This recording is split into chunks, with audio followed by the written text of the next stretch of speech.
दो कहानी आपने सुनी और दोनों आरोप लगाए जाते हैं श्री राम पर। आपने सुना है ब्रह्मचारियों कि भाई श्री राम ने सीता को घर से निकाल दिया था, सुना है कि श्री राम ने सीता जी को वन में भेज दिया था, घर में नहीं रखा था। और उसके लिए कहानी क्या बनाई कि कोई एक धोबी था और उसने अपनी पत्नी को कहा कि तू चली जा, मैं राम की तरह नहीं हूं कि दूसरे के पास रहने वाली को भी मैं घर में रखूं। ये कहानी कह करके तो कहते हैं कि राम के सामने बात आई तो राम ने सीता को राजमहल से निकाल दिया, अयोध्या से निकाल दिया, जंगल में भेज दिया। ये आरोप लगा राम के ऊपर। एक दूसरी और कहानी है जो एक बड़ा आरोप लगाया जाता है, और आरोप ये लगाया जाता है कि राम शूद्रों को पसंद नहीं करते थे।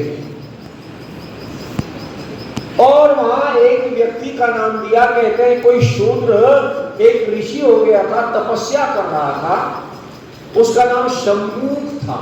क्या नाम था? शंभू। कहते हैं ये जो है ना शूद्र था और ये तपस्या करने लगा, और उसकी तपस्या के प्रभाव से हुआ क्या कि ब्राह्मण लोग आए, आकर के कहने लगे हमारे सामने हमारी संतानें मरने लगी, कोई शूद्र जो है ना वो तपस्या कर रहा है, आप उसे नष्ट करो। और कहते हैं ऐसी कहानी सुनाई जाती है कि राम ने उस शंभू का वध किया। आपने सुना होगा, नहीं सुना तो आज मैंने सुना। अब ये दो बड़े आरोप, और भी बहुत कई है, लेकिन ये दो बड़े आरोप राम के ऊपर लगाए जाते हैं। तो आप सारे ब्रह्मचारी आज अच्छे से समझ लेना इनका समाधान। ये कहानियां कहां पर है? ये कहानियां लिखी हैं जो उत्तरकांड है। रामायण के 7 कांड माने जाते हैं। कांड माने चैप्टर। तो कितने कांड है रामायण के?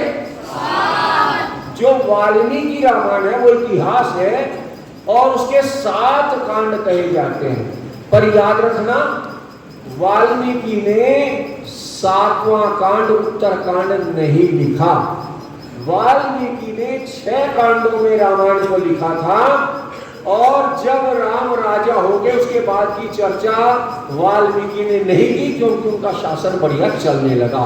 उसके बाद की कोई चर्चा वाल्मीकि ने नहीं करी।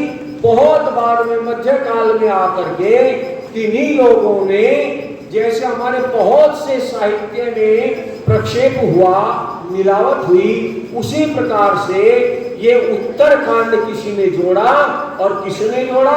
जो राम से घृणा करते थे उन लोगों ने जोड़ा, और राम के ऊपर ये आरोप लगा। तो ये जो सीता को वनवास देना और शंभू का वध करना, ब्रह्मचारियों ये 6 कांड में नहीं है, उत्तरकांड में है, जो किसी ने बाद में जोड़ा है, वाल्मीकि ने नहीं लिखा था। तो राम को बदनाम करने के लिए ये उत्तरकांड लिखा था, इसलिए उत्तरकांड प्रामाणिक। ये बात आपको याद रहेगी। ये आपके पास एक समाधान है कि उत्तरकांड वाल्मीकि ने नहीं लिखा। ये बात इसलिए आवश्यक है क्योंकि आज हमारे यहाँ चल पड़ा है, जैसा मैंने बताया कि हमारे महापुरुषों को बदनाम करने के लिए एक बहुत बड़ा वर्ग तैयार हो चुका है। हमारी संस्कृति को कैसे नष्ट किया जाए, बहुत पहले से ये योजनाएं चल रही थी, और आजकल तो बहुत तेजी से चलने लगी है। ठीक है ना? तो आप इस बात को अच्छे से समझ लें।